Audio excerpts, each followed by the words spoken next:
Folks, I'm L.A. Little and this is your weekly TA Wrap, where we take a look at these markets and we do it from a neo-classical standpoint. What's that? Well, it's qualified trend, it's supply and demand on the charts. We do this show once a week, every Sunday, live at 9 o'clock Eastern Time here from the base of the rainy Rocky Mountains. So, it was a good week again last week. If you look at the numbers, this market's doing exactly what you'd like it to do. And that is you've got the market pushing higher. It's pushing higher with some decent volume. And that volume that you're seeing, relative to what's been happening is decent. I mean, it's fine. In terms of what the leaders are, Russell, NASDAQ, those are the guys leading last week. Percent change up all across the board. And if you think about it, it really is about Draghi and what Draghi did on Thursday. Basically, fulfilling his promise to do something, and like any good salesperson, dangling more carrot out in front of folks to push them on farther. So ECB, negative interest rates to the banks, cut interest rates, the whole works. Everything you could ask for. The markets responded. S&Ps go higher. So a little bit of a consolidation in front of Draghi, then a nice break higher Thursday, an extension again Friday. The volume, relative to what's been out there is just as good as it has been, which is, nothing really, but it doesn't matter as long as there aren't sellers, right? It's about supply and demand. Is there more demand than there is supply? And right now it is, and that's what's happening. That's what's pushing these markets higher. In the end, if you think about it from a fundamental standpoint, markets move higher based on earnings, right? How much can a company generate in earnings, both now and future? The now, we know that they're generating earnings. Are they growing sales tremendously? No. But they're generating earnings. They have been for 3-4 years now. I mean, they have more cash than ever. So the whole question of, are they making money? It's not a question. They are making money. The majority of the companies making money. The question always in the market is what's coming. Are they going to be able to make more money? If growth picks up, which right now everybody believes it's going to, then they will make more money.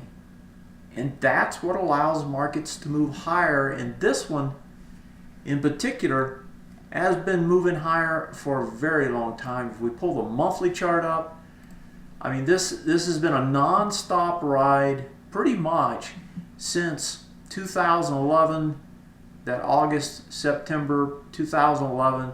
I mean, folks, it's pretty hard to get that kind of a move for that duration without any major sell-off. And the way it was able to do it here was it got such a spurt up, right, that it could do the pullback, right, and still not, crumble, so to speak, right? And ever since then, the market, especially since about November of 2012, this thing's been rocking. all the way higher, and there's been nothing stopping it all the way up, and it's just a slow, steady climb over and over and over.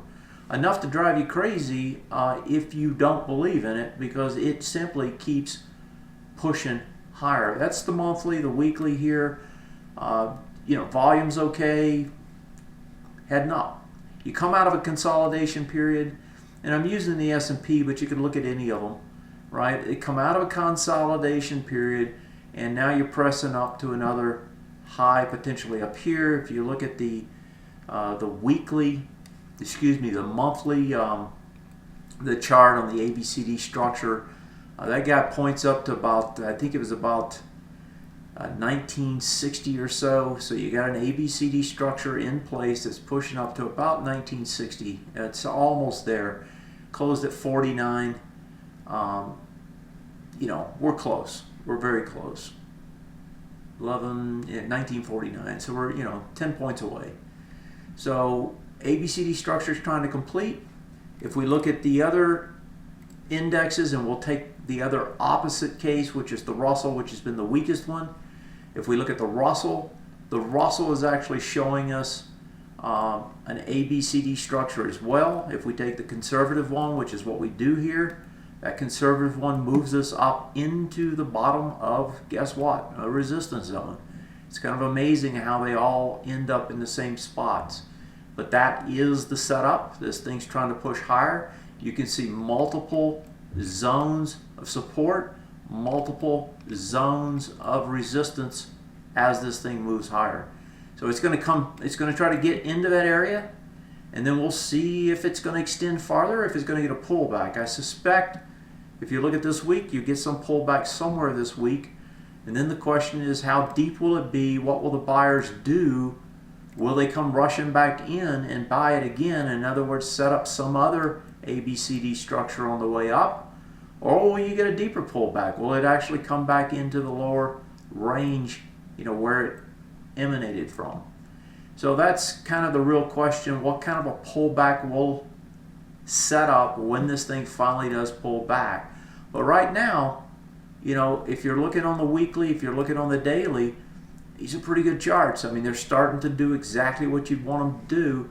If you do the zones on the Russell, you basically have two, and this one's in the top part of the zone again. It's in the higher quadrant, and it's going to try to reach up to the top of it. So I wouldn't expect, a very deep pullback when the pullback comes, and these things are going to try to reach up to the tops before they're done. And what you're seeing already, and we saw it as we started the show, is you're seeing the Russell run faster, the NASDAQ run a little bit faster, and then you've got your NDX that's kind of hanging now. It's moving, but not that much. S&Ps, and then the Dow is the lowest one. So Russell is moving the fastest, then the NASDAQ's coming up, NDX still, S&P after that, and the Dow the weakest in terms of what's moving right now.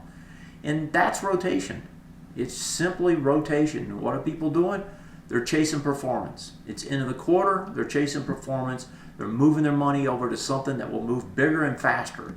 And where are you going to find that? Well, you're going to find it in small caps. You're going to find it in the NASDAQ small and medium caps instead of the big caps where all the money has been flowing up until the last week or so.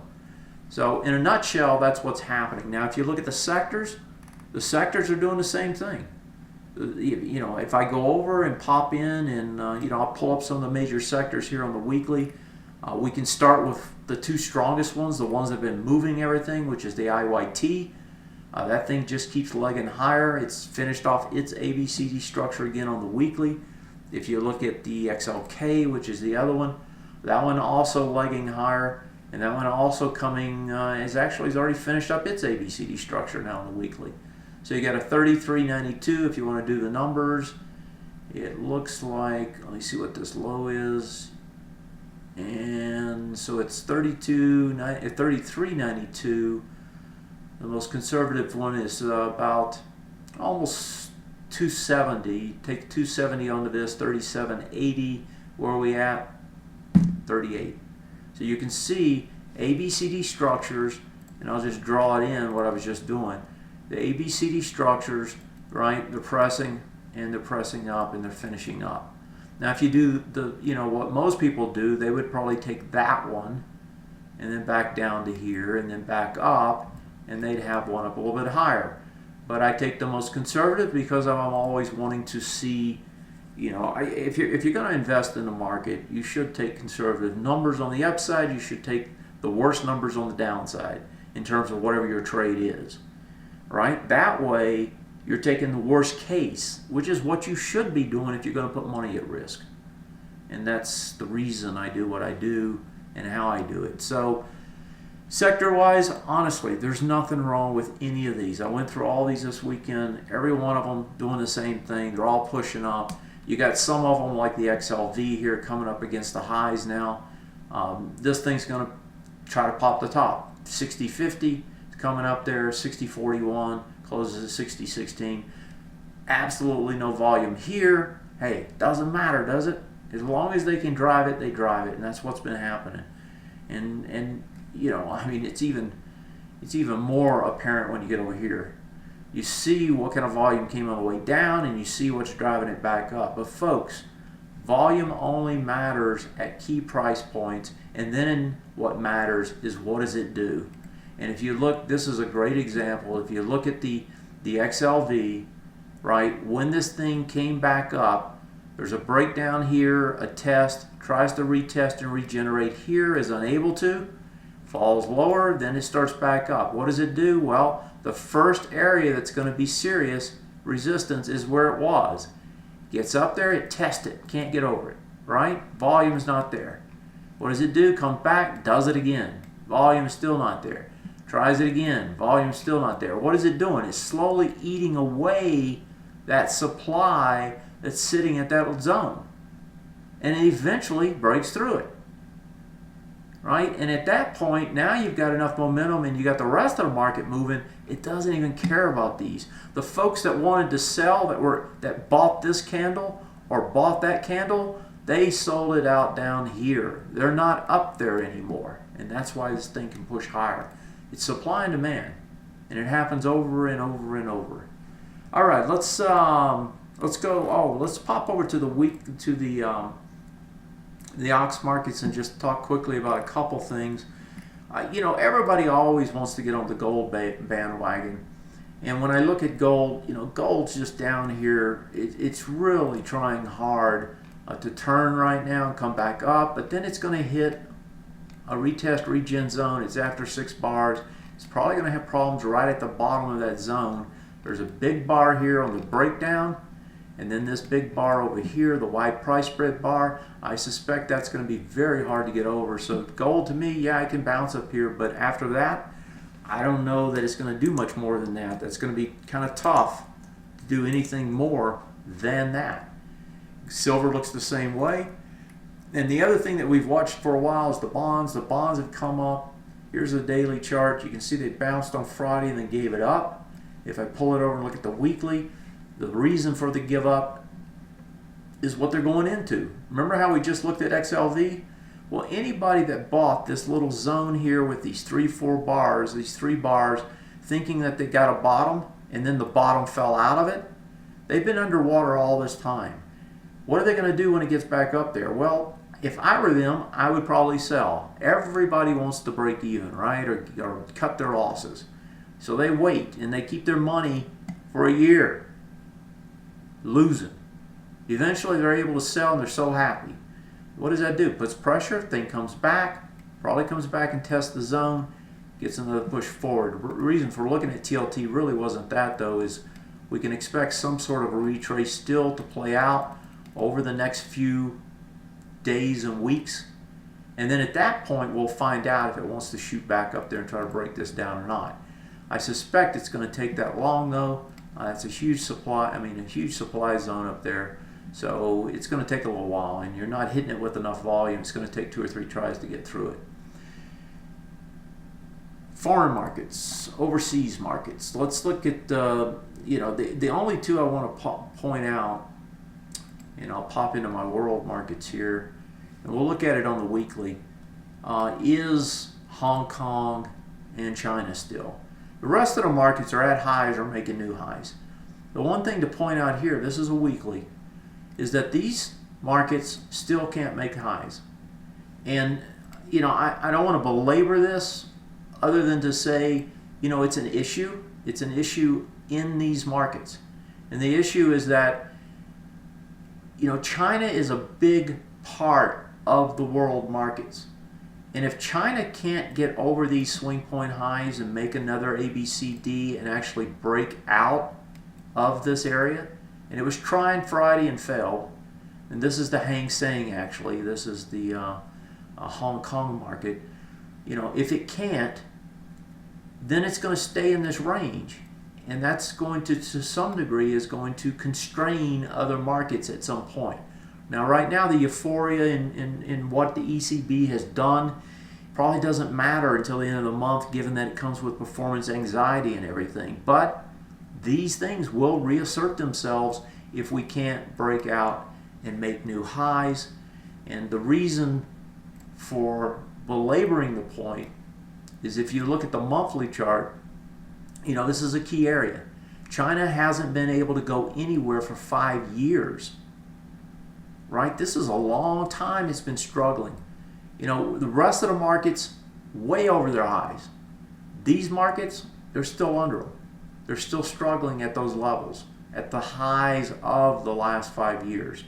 So if they can break, it's a big deal. If they can't, it's a problem, and it continues to be a problem. And the same thing if you look at the large cap H shares, it's even worse because China proper is in much more, it has a much more strong resistance, if you will. Here's China proper. If you go back 5 years here, you can see the big difference, right? I mean, if you divide this up into two big zones, and we'll take the tops and bottoms of that, and then roughly that underneath it, you can see that, you know, we're down here.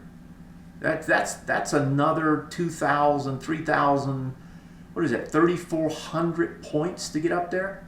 That's 33%, folks, just to get back towards the highs. That's China proper. That's how much issues there still are in the Chinese markets, and that's with the markets that we've seen around the world all making new highs. China proper is going to try to get up here. The large cap A shares, that 10,591 is going to be the number, and that will be a key number. Is can they get over it and add more fuel to the world market? Now, they've been doing a good case of stair-stepping up. You can kind of see it here, you know, the ABCD structures that are coming into play and playing out as this thing works higher, and the one more will take it up to the top, and that's kind of what it's trying to do now. But, you know, these are the two markets that still struggle, and they're worth not losing sight of as the world rejoices on ECB action. All right, let's take your questions.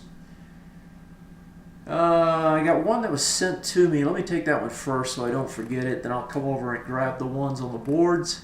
If you want to text me, it's 303-912-9110. If you want to shoot an email to support@TA Today, I'd be happy to take your questions and try to answer them for you.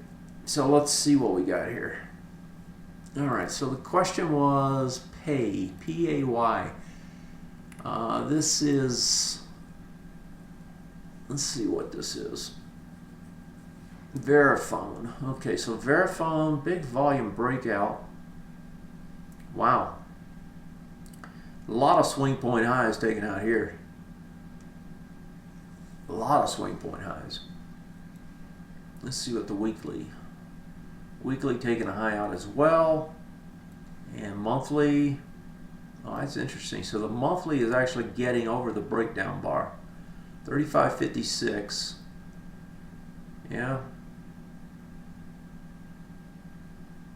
So it chewed away on the monthly. It chewed away at it for 4 months, and now it's breaking over it. So that's a, man, in a year's time, that thing is going from 15 to 36. So that's over 100% move in something that's not extremely expected. This chart looks good. I don't see anything wrong with it. Let me see what the text question was. Just a second.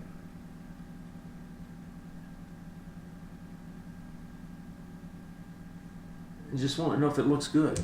Yeah, it does. And a matter of fact, it looks good right here, given the way it broke out. So what I do on these kinds of charts and these kinds of breakouts is I try to get inside of them. And so I would take and break down this bar, Friday's bar, go inside of it, find your support and resistance zones inside that, and then target entries. And usually they're somewhere in this area, anywhere from 1/3 up, half, or 3/4 of the way up. And I would just target to try to get into those, and then have my stops up underneath here. And now you got a big bar here. You've got this big bar's low, right? Those two are going to give you pretty good support right here where it shows. All you got to do is put a stop up underneath there. If this thing does start to run, it's a great entry point. So yeah, Verifone looks pretty good. I like the way it looks. The question on the boards here, Google is 567 a good place to get out? Let's take a look at Google. So Google has been on a decent run. 567. Well, the 567 is coming back into the high, right? What I would be interested in on Google, and I don't know if it'd do it or not, is if it can actually get over that area this time. So I think what you do is you monitor it as you come into that area. You give it a chance to break it, and if it can't break it, then you take some money. But yeah, that's the way I would play it. I would simply say, okay, can you get over this or not? When you get up there, what do you look like? Do you have enough juice to slowly get over this, or do you simply start to try to come back? If you start to try to come back, you can take some off. Depending on how much you have, you could sell a little bit into the strength, right? And then try to pick some more back up lower if it does fall, or if it continues on, you still have some, right? One of the things I really like to do, and the only reason I'm suggesting that is because this is trying to set up a larger ABCD structure to the upside. Now, whether it happens now or later, you don't know. It could certainly easily come back before it ever gets one going.